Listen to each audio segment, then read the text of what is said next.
Thanks for tuning in to the Oxygen Alliance YouTube channel, where we share the Concentrator Talk virtual meeting hosted every Thursday from 2 to 3 p.m. Central African Time.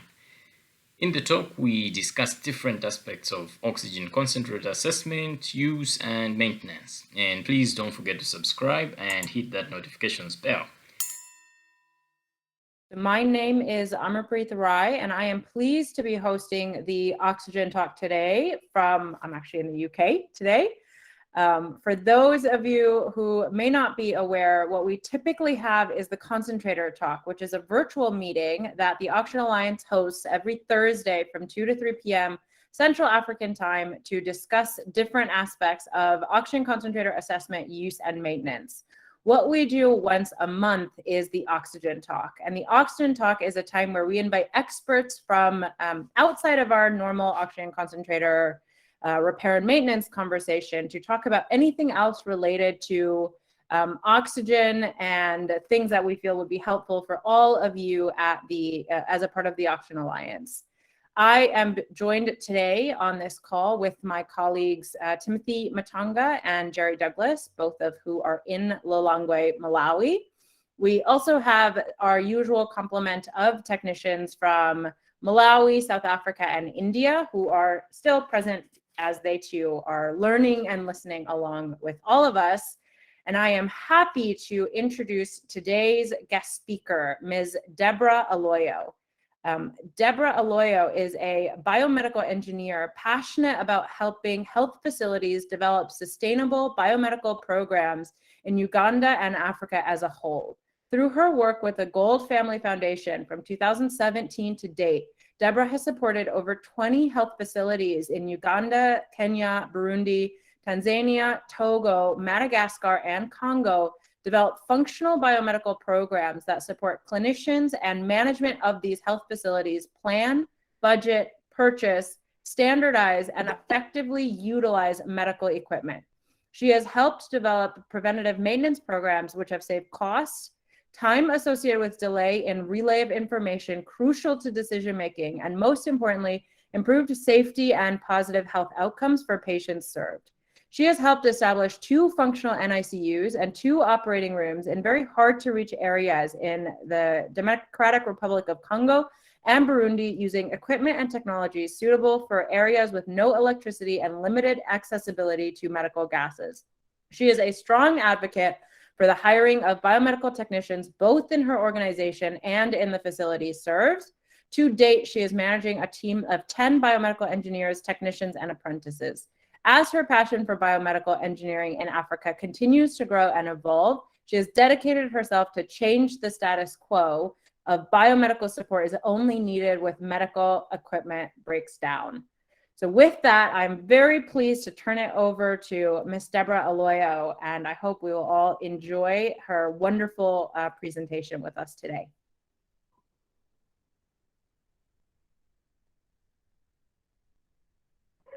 Thank you so much, Amarpreet.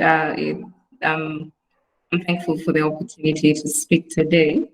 As Amarpreet has said, I'm Deborah Aloyo, the Manager of Biomedical Programs and Operations of Gould Family Foundation.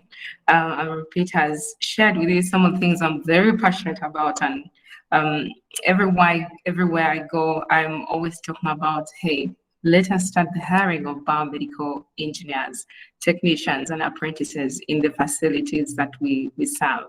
And I'm very passionate about having this support because before we establish biomed plans, we definitely have to have the personnel on ground. So I've been tasked to share with you my experience, sharing with you the best clinical practices for use of oxygen concentrators. And in particular, I will share with you my experience in the countries that I've been serving so far. So a brief background, Gould Family Foundation is an organization that whose goal is to help improve health outcomes for the most poor and underserved. And how it achieves that is it provides medical equipment grants to its health partners. It then, once the medical equipment are delivered and installed, provide biomedical support through the technicians, engineers, and apprentices.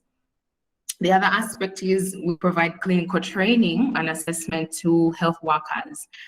In addition to the training that is very crucial, we have identified also gaps in terms of clinical training. So we provide that training, that mentorship to the nurses, midwives, and clinical personnel on ground. So the other form that we achieve our goal is to provide what we call community health grants. And these are small grants that meet specific gaps in the health facilities that we serve. I'll give an example. Let's say delivery subsidy grant would address the issue of a pregnant mother who is unable to afford the delivery fees in at a facility. So for such a mother, she would be identified by the hospital administration, and her delivery costs are covered. Yes, so I'm going to put a second slide. So I strongly believe that the best clinical practices for use of medical equipment, be it an oxygen concentrator, one, we have to address the issues that are on ground. One of the issues is we do not have enough biomed support. That one we all agree in all of the facilities that we have worked in, and the areas, the regions that we have interacted with, there are not enough biomed technician. But then what happens when a biomed technician is, a biomedical engineer or technician is hired? Now, this is where my presentation comes in, and this is where things, I would say, it's important for a facility, for the hospital administration to then have a proper biomedical plan. And that plan is aimed at ensuring that the equipment that have been installed in the facility are used for a long period of time. In other words, their useful life is maximized. So what are the issues right now? The issue is we have a status quo, yes. And the status quo is one, we do not have biomed technicians, which I've mentioned already.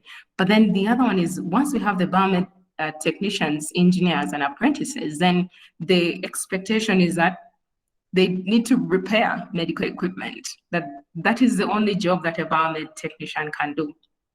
So I strongly believe to address the issue of how we can have the best clinical practices is to, one, have a positive change of that status quo. Most of the biomed technicians and engineers are what we call in a firefighting mode. You're in a facility, immediately you're hired, there's no biomed plan, there's rarely what we call a medical equipment budget. There is rarely an inventory of all the equipment in the hospital or health facility. And there are no maintenance schedules or even service contracts in these hospitals. So typically a biomed is thrown into that environment where that is not there. And the expectations of management is not to have this developed or to establish these plans, but for them to get right to repairing medical equipment.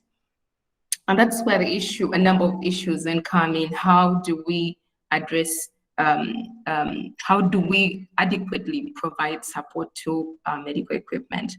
So as I've said, 90% of a biomed technician's time is spent repairing medical equipment. 90% of facilities do not have budgets.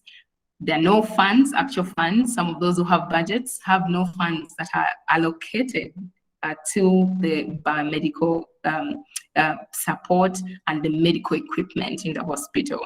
If there is an inventory, you'll probably find an asset inventory.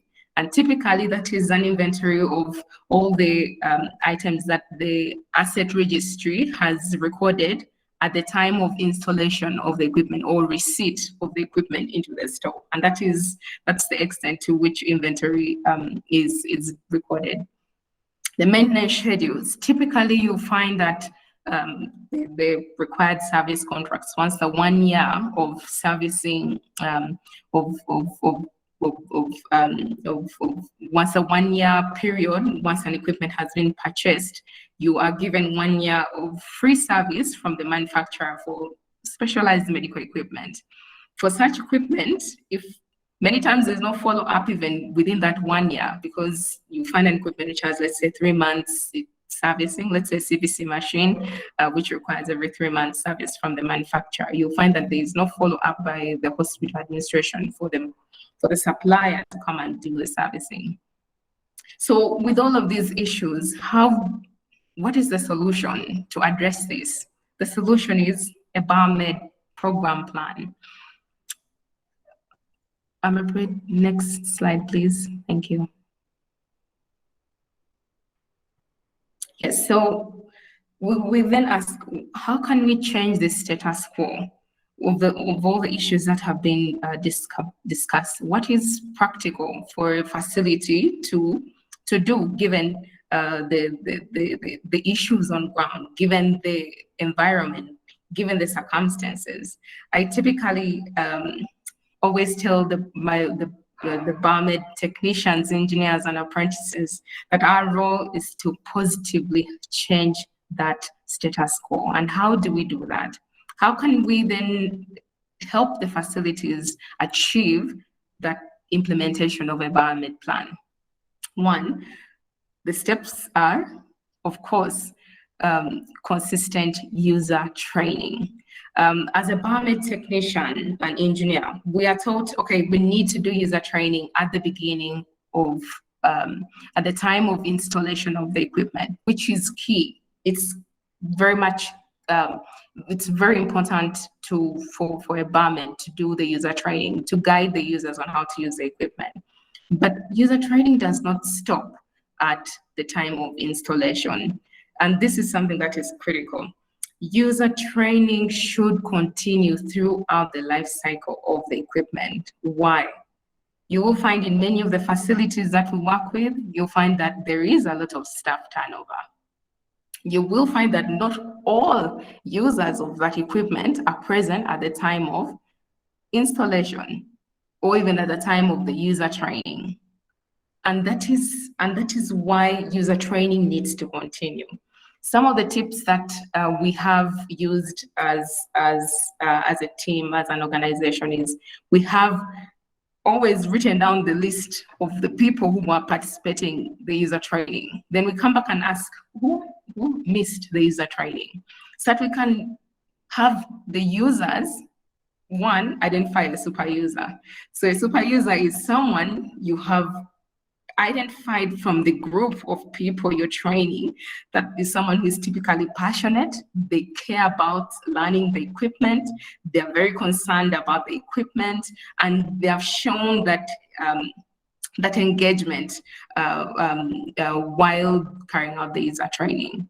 So once you've identified the user, the super user, then you can task that super user to conduct another user training in case you're not available, to do that user training, so that the rest of the users who are not part of that training can be part of it. And that's how you can potentially make sure that all users of the equipment are trained.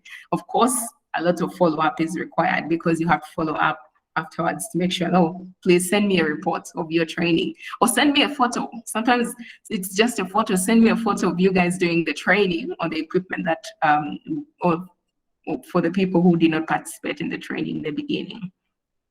So what are the crucial things to look at while doing a user training, even for equipment like an oxygen concentrator? One, you have to gauge the training levels of your audience. If you're doing, let's say, a user training of more than, let's say, 5 people, many times you'll have to even do an assessment and identify, okay, my users, what is the knowledge of the users? As a BioMed, you have to have some critical information about the equipment. If it's an oxygen concentrator, then you should know what are the saturation levels for, let's say, a pregnant woman. What are the saturation levels for a newborn, a neonate? What are the normal saturation levels for an adult male, female? And if you ask the users those questions, you can gauge with them and say, okay, this person has a gap in the clinical training, or this person has a gap in the use of the equipment. You'll gauge and understand that, okay, this person has used this equipment before and this other person has never used the equipment. So when you gauge the training levels of the users, you're able to provide adequate or the appropriate training to the user. And that's why it's very important for someone to gauge the training levels. And it's based off of that information that you schedule your training. You may separate the team, let's say, into groups. Okay, this group, I'm going to give you more time. This group, you are very knowledgeable about certain equipment. Let's go through the critical aspects.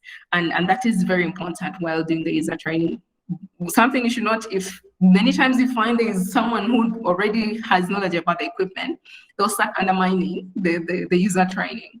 So it's important to actually identify such people. If they already have the knowledge, you can't gauge and say, okay, this group of people, let me put them aside. We can have, let's say, a short training, and then focus on the people who need more training. Yes, I've already talked about some of the things that one needs to look at when you're doing a user training. When you're doing a user training, make sure you provide the documentation. Make sure that the information, like the quick user guides. A quick user guide is what we call as a very short or a one-pager of instructions, 1 to 5 instructions that give the user a guide on how to use the equipment. And this user guide is important because in case there's staff turnover and there's no time for user training, that quick user guide is easily found on the equipment. The user can use it to get the very basic knowledge on how to use the equipment. Of course, the standard operating procedures.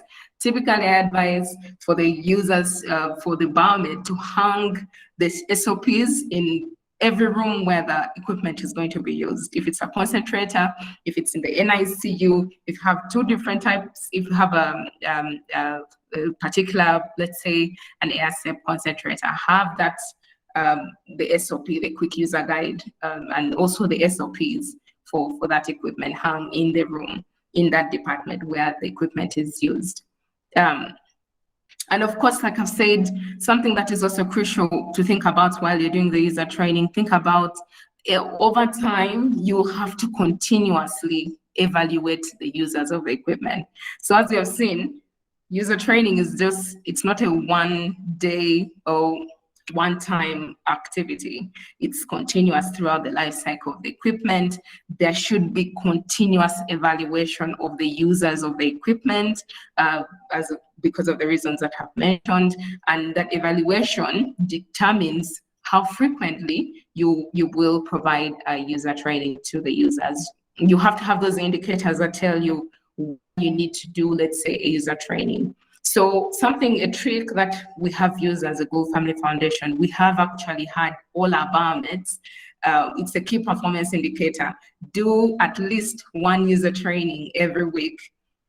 And 1 user training is actually, it's the bare minimum. We want them to do many user trainings because we all know the statistics, 60% of medical equipment faults as a result of issues with the users of the equipment.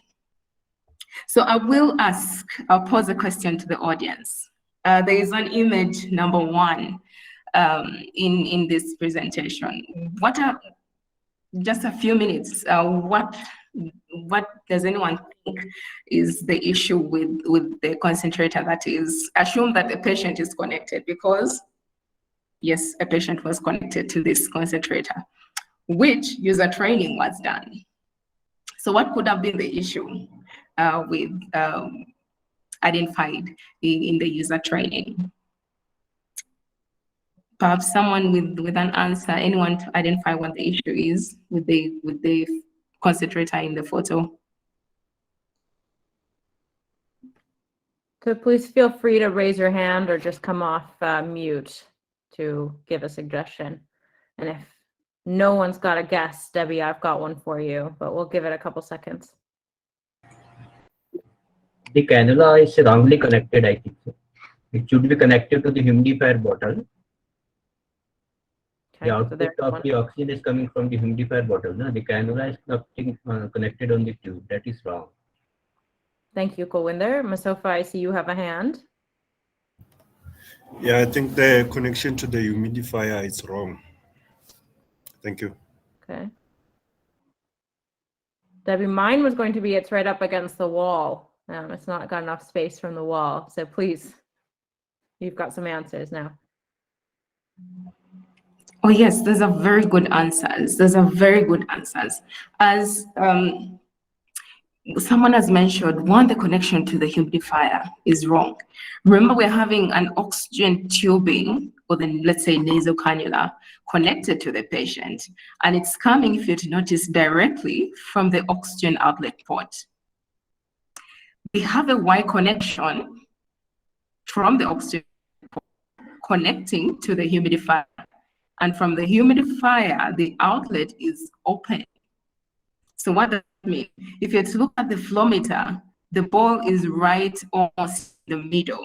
So I'm assuming if this is a 10-liter oxygen concentrator, then the patient is receiving ideally almost half, because there's a Y split which is in the oxygen. Then we are having the outlet, the nasal cannula connected to other end of the Y connector. So the patient is getting the oxygen that they are supposed to. They had set it, say, 5-liter flow meter. It seems my internet connection was not the best for you. The thing is, the patient here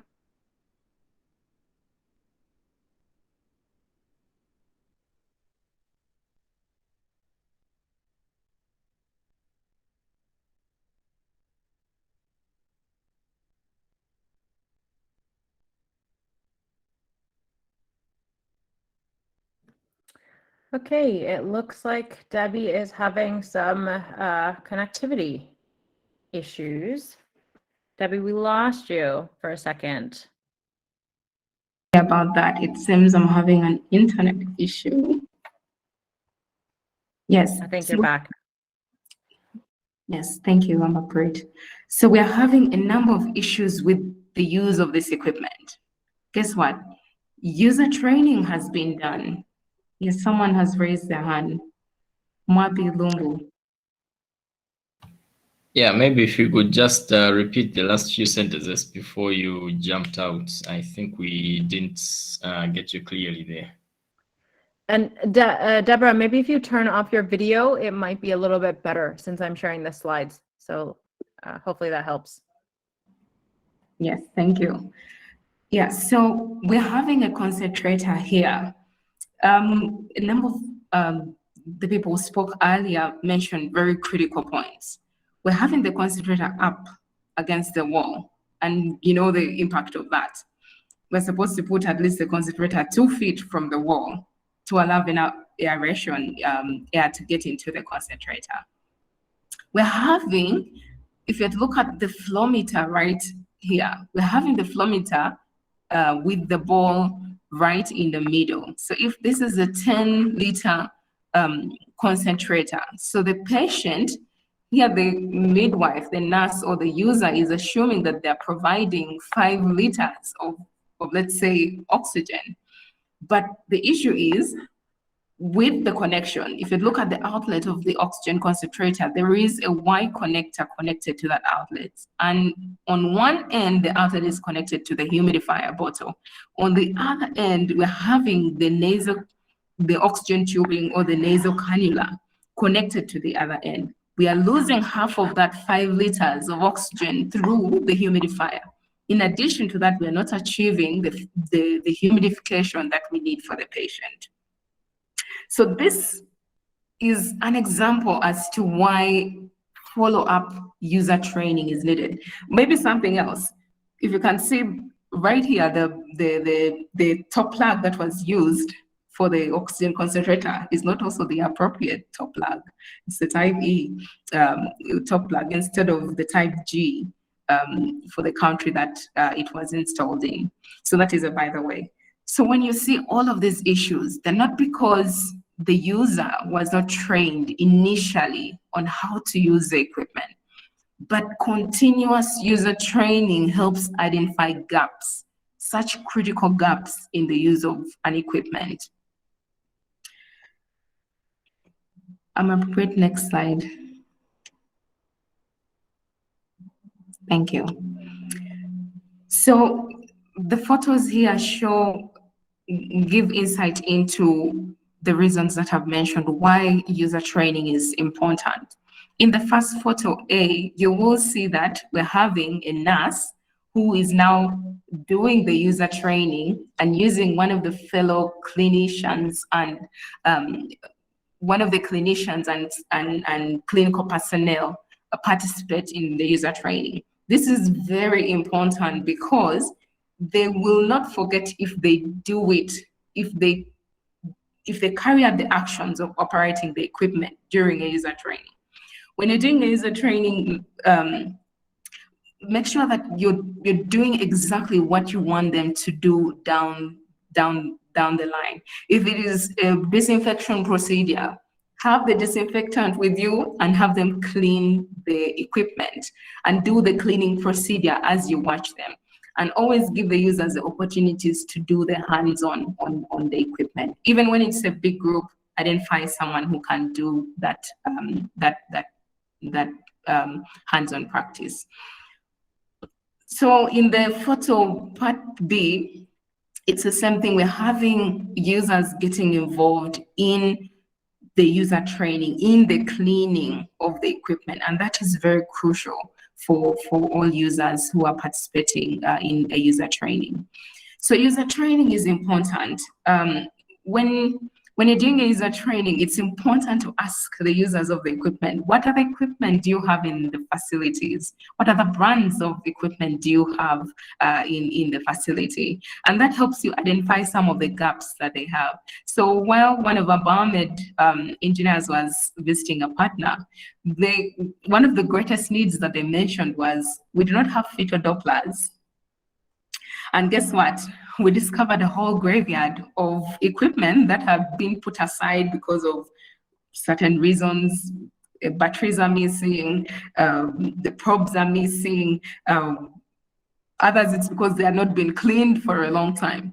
So when doing the user training, it's good for the users to get involved in getting all the equipment and participating in the process of disinfection, or even comparing different types of equipment, how they operate. Why is this equipment different from another? If it's an oxygen concentrator, why is this concentrator different from another? There's something that we always like to do is to have a cleaning party and assign people to do the cleaning of equipment. There'll be, let's say, users of the equipment dedicated to cleaning equipment on particular days. So they'll collect all the equipment in the facility and do the cleaning of those equipment. Next slide, please. So the other thing that is critical for an oxygen concentrator is documentation. Documentation is very critical for a biomed to prepare the documentation well in advance. Some of the documentations that are critical, as I've mentioned earlier, is the user guide. In other words, it should be hung on the wall in the room where the equipment is used. That is very critical as a quick reference for the users. A quick user guide on the equipment, where they can easily reference what steps, the 1 to 3 or to 5 important steps of how to operate the machine. Typically for us in the Gould Family Foundation, we laminate these documents and provide hooks.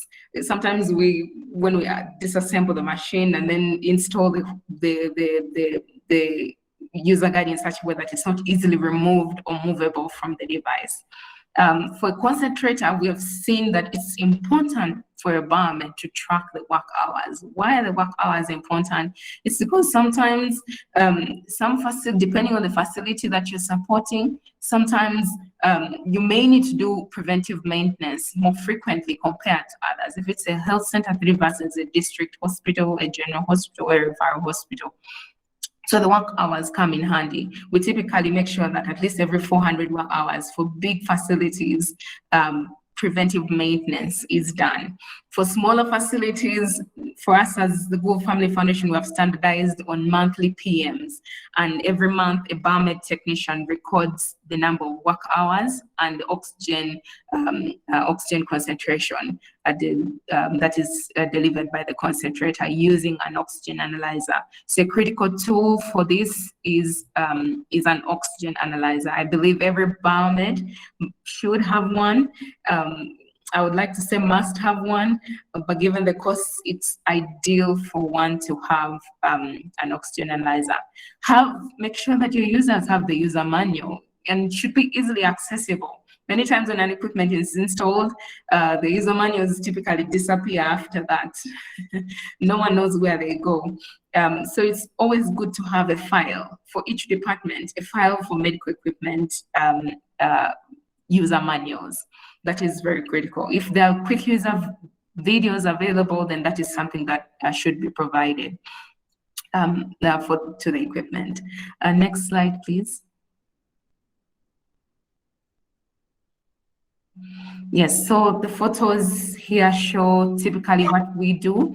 So the photo, if you look at photo D, there is, we have at the top, we have a quick user guide.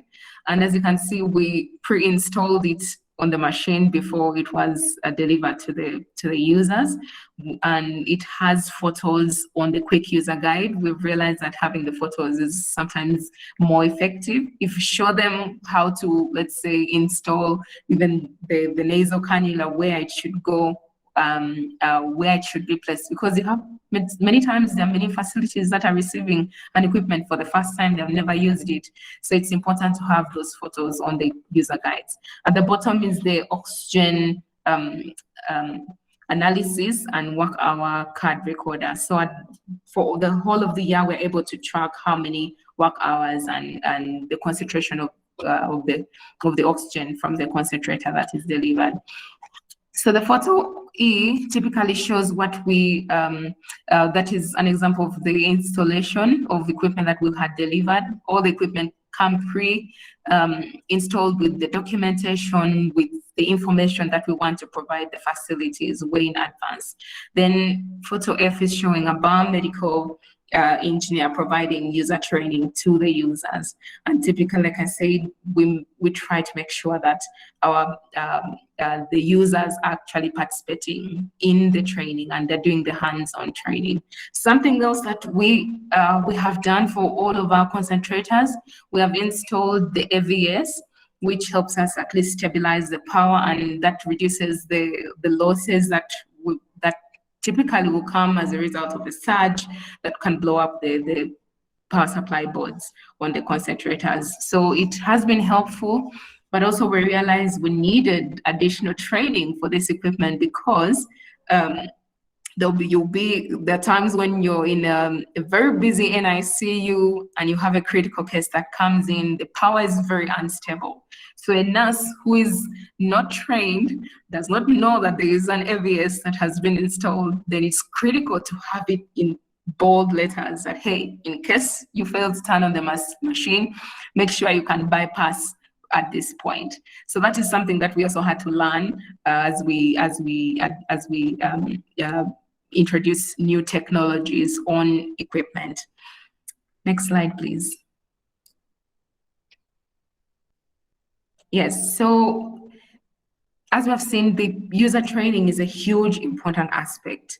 And we've talked about a number of things, the documentation. Something that is very crucial to help us change that status quo is having consistent and intentional planned preventive maintenance. We have the manufacturer standard guides of when we should do the preventive maintenance. But then as a barmaid who is on ground, you have to assess and see, okay, is this recommendation from the manufacturer appropriate for the equipment that are in the facility? And this is where planning, this is where your barmaid plan comes in. One, you have to determine, let's say if it is a busy NICU, and it's used 24/7, the concentrator is used 24/7, you'll find that it gets dirty very fast. So every week, you have to have your users consistently cleaning the filters, checking the bacterial filters. And those are things that are very important. So having that follow-up with the users, making sure that once you've addressed the user training, you find that the users are participating and putting in the work in terms of the preventive maintenance. As a biomed, then you have to even assess, although I've planned at the beginning of the year to do preventive maintenance for this equipment every, let's say, 6 months, then what is the appropriate time now, given how frequently it's used? It's used 24/7. Perhaps I should do the preventive maintenance every monthly, the blowing, the cleaning, detailed cleaning, replacement of the filters. So what does that mean in terms of budgeting? You have to budget for the time when your equipment, you will not wait for your filter, your course filter to dry up before you reinstall it into the NIC. What that means is you need to have a backup filter, which you can install in the machine and have that machine working as soon as you've done the preventive maintenance. So those are things to think about. This is where the budgeting comes in. If there's no budget for your spare parts, your accessories, your consumables, then what it's going to cost you, it's going to cost you in terms of the operation. One, you're going to have the time when you're doing, many times the cost is, you will not get time to do the preventive maintenance in the first place. When you go to the users, they'll say, no, if you're taking this for like 30 minutes, you cannot take it because we're using this device. Compared to if you're taking it, let's say for 2-3 minutes to do a very basic cleaning, then that would be more appropriate compared to, let's say, if you're doing a thorough preventive maintenance of an hour or two on the concentrator. So it's important for the barmaid to plan in advance what are those spares and consumables that are needed way well in advance. So something else, I've talked about intentional plan preventive maintenance and continuously evaluating what your preventive maintenance needs are.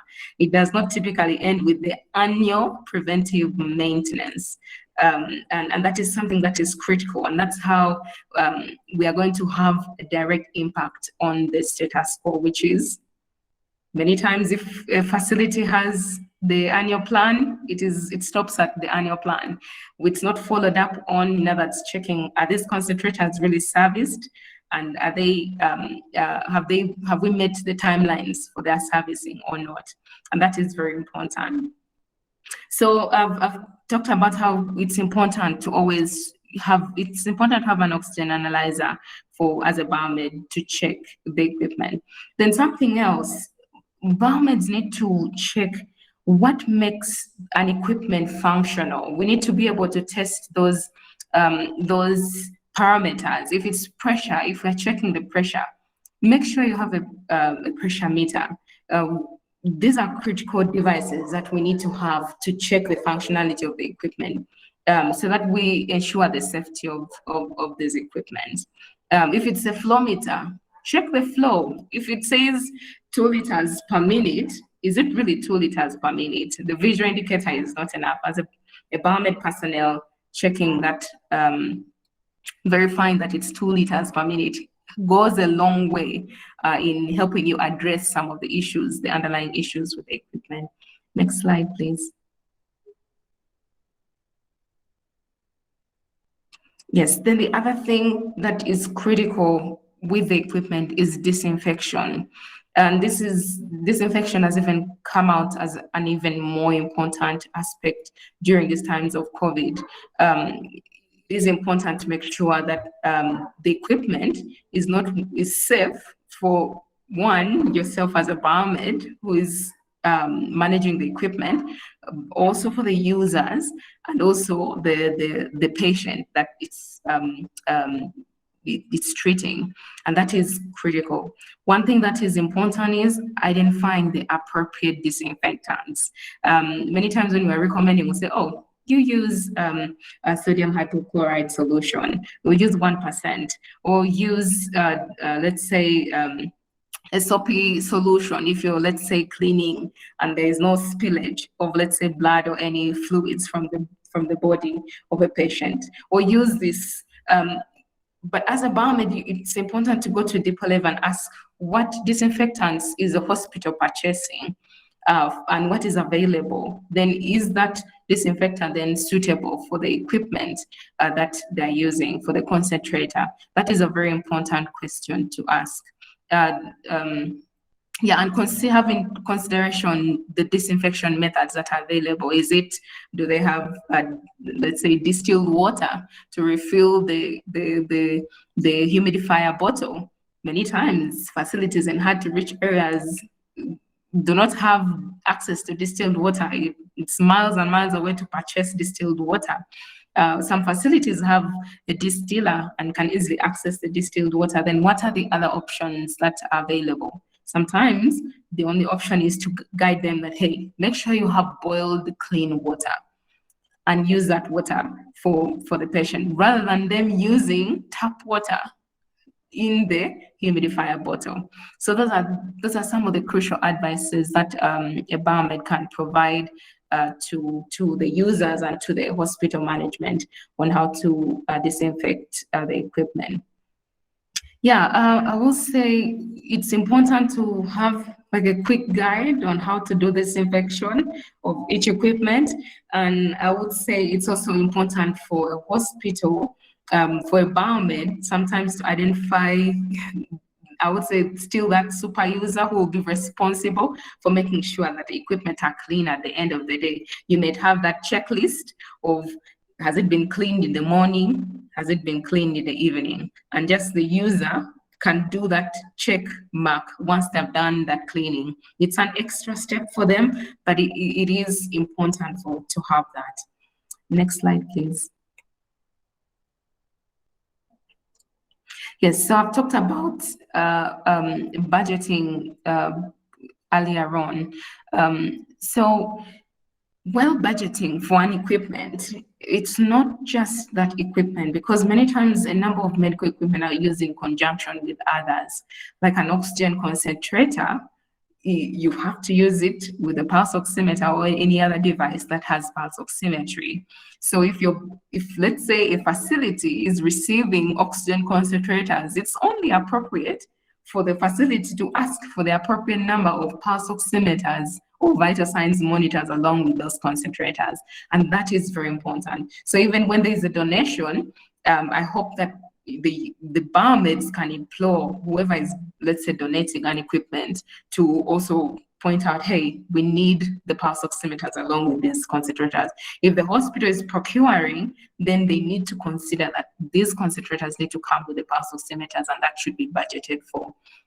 When doing a needs assessment for an equipment, it's important to look at the numbers of patients served or proposed, the patients that they hope to serve through that equipment. You have to look at the current monthly number of patients that are coming to the facility and those that are referred. And by the way, this is a biomed's role to look at those numbers and advise management. Okay, given these numbers, it's appropriate for us to have this equipment. What is the ideal? What can we compromise on based on the budget that is available? And that is the ideal way to do the procurement or get assets or add additional concentrators into the facility. The process of even donations, sometimes we have to push back on, let's say, equipment that are coming in. If you don't need an equipment, sometimes you have to say, no, we don't need that equipment because our patient numbers are already supported by the equipment that we have in the hospital. Another thing that I've learned over the years is when you're doing an assessment, make sure you're checking the equipment graveyards. Many times there are always equipment that have been stored away somewhere and not in use, not because they're faulty, many times not because they're faulty, but because they're just not in use, or the users, someone had picked it and it was replaced somewhere, or it has just never been used. So sometimes it's truly faulty, or it's missing a part, and that's why it has been placed aside. For those people who work with donors, it's important to do that assessment, identify, ask for where do you keep the equipment that have broken down? It's important to look through and many times I'm 100% sure you'll find a number of equipment that are still functional. You can bring them back to life and in use, and that is very crucial while you're doing a needs assessment. Of course, consider the number of accessories, compare that with the number of patients. If you're budgeting for accessories for the facility, many times I will say the clinicians don't do that type of budgeting. So we have ended up going into budgeting for even equipment accessories and also of course the spares that the equipment needs. I've already talked about spares like the cost filters, the bacterial filters. It's through a barmaid's interaction with the equipment, with the facility, knowing the environment, knowing the number of patients that are being served by equipment, knowing how frequently the equipment is used, by whom, that tells you how many you should budget for. Of course, think about things like appropriate top plugs, even during the installation. I always try to budget for those always, because many times you have to change a plug because it doesn't come, let's say for Uganda, it doesn't come in the type, it's not a type G, so you have to change it to the type G, and that is something you plan for while you're doing the installation of that equipment. So it's crucial for a barmaid to develop that quick budget. One thing I can advise is do not overwhelm the facilities with a big budget for the start, especially now that we are I would say we are getting the health facilities to trust barmaids and to understand what the critical needs are. So it's important to start small. I typically advise our partner barmaid technicians, start with a small budget of $500. Then we can keep increasing it while when the health facility management understands the importance of the budgets, when they start understanding the importance of the barmaid plan, when they understand and appreciate the impact of the work that the barmaid is doing on ground, then you can start increasing that budget based on the actual needs. And that is very crucial. I've learned that is very crucial in the planning for spare parts. Next slide, please. So yeah, so initially at the beginning, I talked about what are those best practices. We've talked about how we can have an appropriate barmaid plan. The barmaid plan is having a budget for medical equipment, an intentional preventive maintenance plan, having consistent user training, having the management of the facility involved in the planning for the equipment. So it is, I would say, a joint effort. And with this joint effort, I strongly believe that will drive a change, and it will drive the achievement of the best practices for use of medical equipment, and in particular the oxygen concentrator.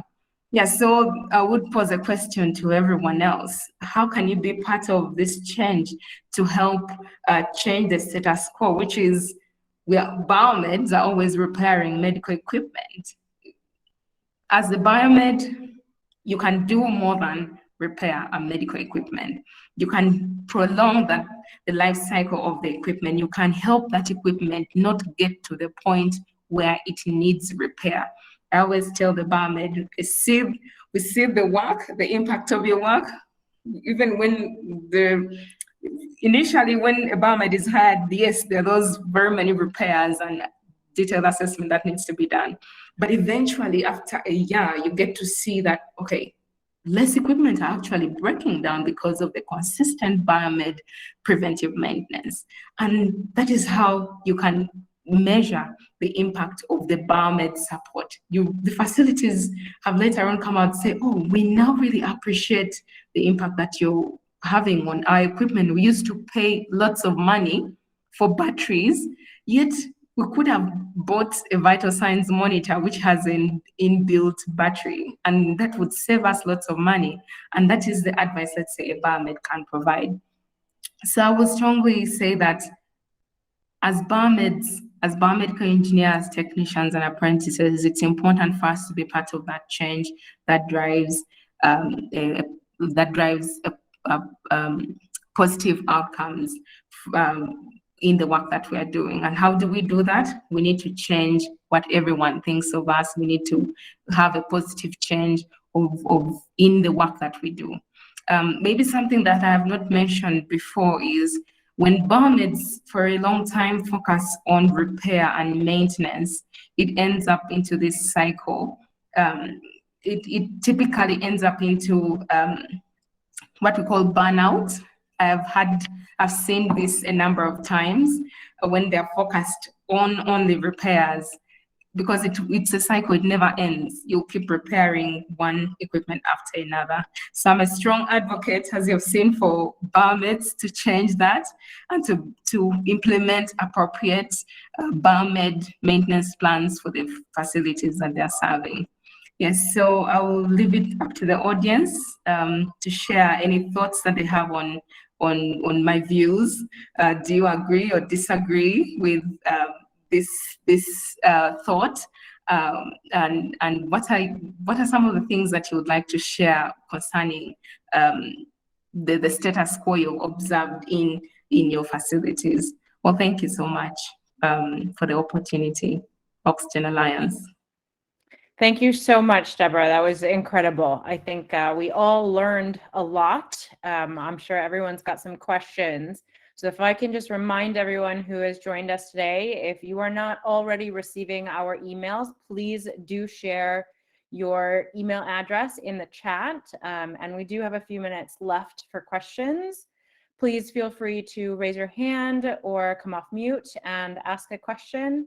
I'm happy to kick it off with a question if we don't have any right away. All right, so Deborah, I think you've covered a lot of material and information during your presentation. If you were asked, what is the one most important change that a biomedical technician could start with in a hospital that they're working on, that's maybe a little bit easier to accomplish, for, presuming some of these facilities don't have the plans and the scheduled maintenance and even regularly full-time employed biomedical engineers. What would you say the one most important thing is that we people on this call could focus on? Yes, as a biomed, I would say the first and most important thing is do continuous user training on the equipment. That is something you can't share the knowledge that you have with the users. You always identify an opportunity to share that information. And that is, remember, WHO said 60% of equipment issues that arise are because of user error. So that is something you can already have an impact on if you do user training consistently. Wonderful. Thank you so much. Does anyone else have any questions or comments or feedback from the facilities that they're working on?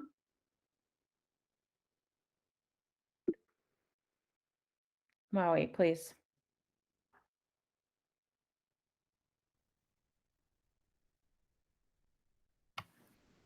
Yeah, just to agree with what Debbie has presented, one thing that I've noticed going around with OpenO2 is most biomedical engineers lack initiative. Like you find that they have a number of concentrators in their workshop that are not functioning, and then they're there just waiting for someone to tell them what to do on those concentrators.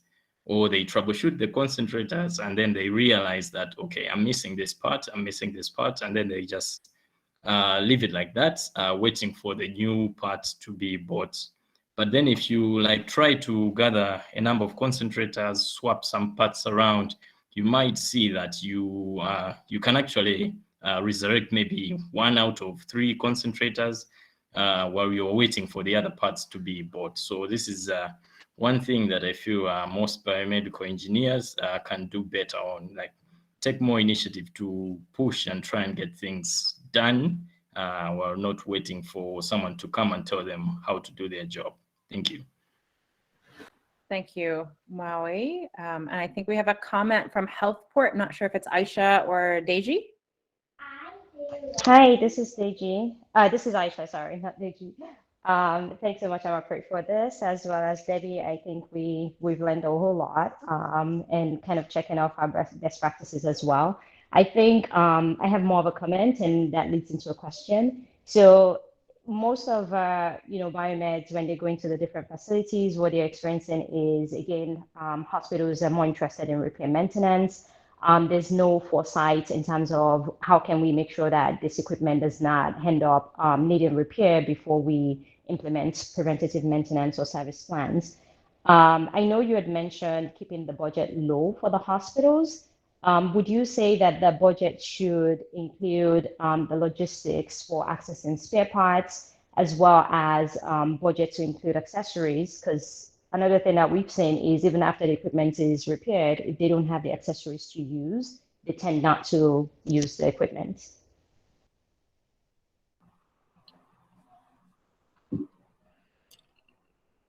Yes, I'll go right and answer that. It is indeed very important for a biomed to engage the management of the hospital. One, I will say the accessories, typically it's the role of let's say the clinician in charge of a particular department to plan and request for accessories for the equipment or consumables for the equipment. So typically, what I've realized, many times they even don't know how to budget for that. And it's not because that they have not allocated funds for that, because many times when the doctors request for something, the hospital management is typically quicker to respond because it is the doctors who are asking, or it is the clinical personnel who are asking for these things. So many times I've realized it's sharing with them that information that, hey, for these types of patient, for this type of, let's say, department, you will need, let's say, oxygen tubing. You've had 10 patients come in every week at least. Typically, by the way, this is from real life experience. Typically in a government hospital, they replace the nasal cannula once every week. And that is when you have the money to replace it. So let's say once every week, you're replacing the nasal cannula and you have 10 patients. So those are 10 nasal cannulas that are required in the week. So then the clinicians typically do not track those numbers. The nurses may know the number of patients, but they're not tracking typically how many nasal cannulas are needed. So it's important to provide, as a biomed, to do that assessment and to share with them that information on the number of accessories that are needed.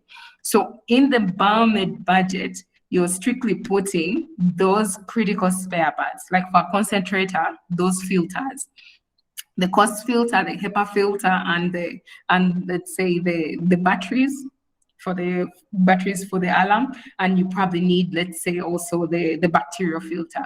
So those are things that you will replace frequently, and those are the small things that are put in the initial budget while you're introducing the concept of a budget to the facility. So once the facility is now open to that, then you can escalate and say, okay, now we need to start thinking about, let's say, having some flow meters, or something else for the concentrator, the humidifier bottle. That is very critical. So those, they need to have at least some installed. If it's, of course, you have to gauge how many concentrators are in the facility. You need a certain percentage of those. Typically, I plan for every 3, you need 1. For 1, let's say, humidifier bottle. For the filters, because you're doing PM every month, you need 1 spare for each concentrator. So that kind of advice is what would be crucial to document and share with the hospital management.